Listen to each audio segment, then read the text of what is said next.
Olá, meu nome é Alan, estagiário de Psicologia da Unip, e hoje, seguindo conforme a gente conversou no último vídeo, a gente vai dar andamento falando sobre a importância da comunicação. Em 2016, a Organização Mundial da Saúde, a OMS, lançou uma campanha: Depressão, vamos conversar sobre isso. De acordo com a entidade, a doença afeta pessoas de todas as idades e esferas sociais, causa angústia mental e impacta diretamente na capacidade de realizar as tarefas mais básicas do dia a dia. Na pior das hipóteses, a depressão pode levar ao suicídio, que é a segunda principal causa de morte entre as pessoas na faixa etária dos 15 aos 19 anos. A OMS alerta também que a depressão está começando a afetar cada vez mais as pessoas com uma faixa etária um pouco mais elevada. Então, pessoas entre 40 e 70 anos estão entrando nesse ranking. A organização também destacou que a doença pode ser prevenida e tratada e que a melhor forma de lidar com ela seria fazer com que os pacientes procurem ajuda. Para fazer com que os pacientes procurem ajuda, só existe uma maneira: que eles se comuniquem, que eles conversem. O risco de uma pessoa apresentar um quadro depressivo ao longo da vida, segundo a entidade, aumenta diante de fatores como a pobreza, o desemprego, a perda de uma pessoa querida, o fim de um relacionamento, doenças físicas, problemas causados pelo consumo de álcool e pelo uso de drogas.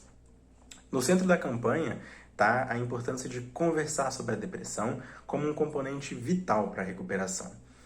Existe um estigma em torno das doenças mentais, que inclui a depressão. É como se tivesse uma barreira, né, que impede as pessoas de procurar ajuda. As pessoas têm medo de procurar ajuda e, em muitos casos, também têm vergonha de mostrar o que elas têm. A falta de conversa no dia a dia pode ir muito além de uma simples falha de comunicação. Segundo os especialistas, pode estar relacionado a problemas mais sérios, como ansiedade, né, a própria depressão e outros transtornos mentais. O não falar ou o não demonstrar sentimentos influencia negativamente no jeito que se reage a momentos difíceis. Esse tipo de situação, claro, não vai se aplicar sempre, né? Não é porque alguém não conversa muito que ele automaticamente tem depressão, mas pode haver uma correlação nessa falta de comunicação. Um exemplo disso é o conceito de que os homens não devem demonstrar sentimentos, né? Ou que as mulheres são mais comunicativas. Existe um estigma já de que os homens falam menos e que as mulheres falam mais, mas esse tipo de situação, esse tipo de ideia é uma ideia construída, né? Uma pessoa ou outra pode ser mais ou menos propensa a conversar, mas tornar isso como estigma só prejudica na evolução das pessoas, porque o cara que tiver algum tipo de problema, ele vai ter vergonha de falar, né? E a mulher, em muitos casos, também ela pode até se sentir só pode se sentir acanhada em falar, porque as pessoas já acham que ela deveria falar normalmente só por ela ser mulher.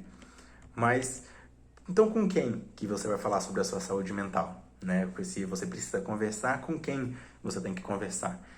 No tratamento de sintomas, né, de transtornos mentais crônicos, como a ansiedade e a depressão, a conversa com o psicólogo é a melhor indicação. Só que é importante ter um apoio familiar que incentive a busca desse profissional. Dessa forma, no caso de um receio inicial, você pode procurar amparo em algum conhecido que tenha passado por uma situação semelhante ou que tenha um diálogo aberto sobre questões psicológicas. Bom, é isso. No próximo vídeo a gente vai conversar um pouco mais sobre a comunicação, falar sobre os aspectos disso dentro da pandemia, como que isso está afetando a nossa vida, como que a gente lida com isso. E é isso. Um abraço e até breve.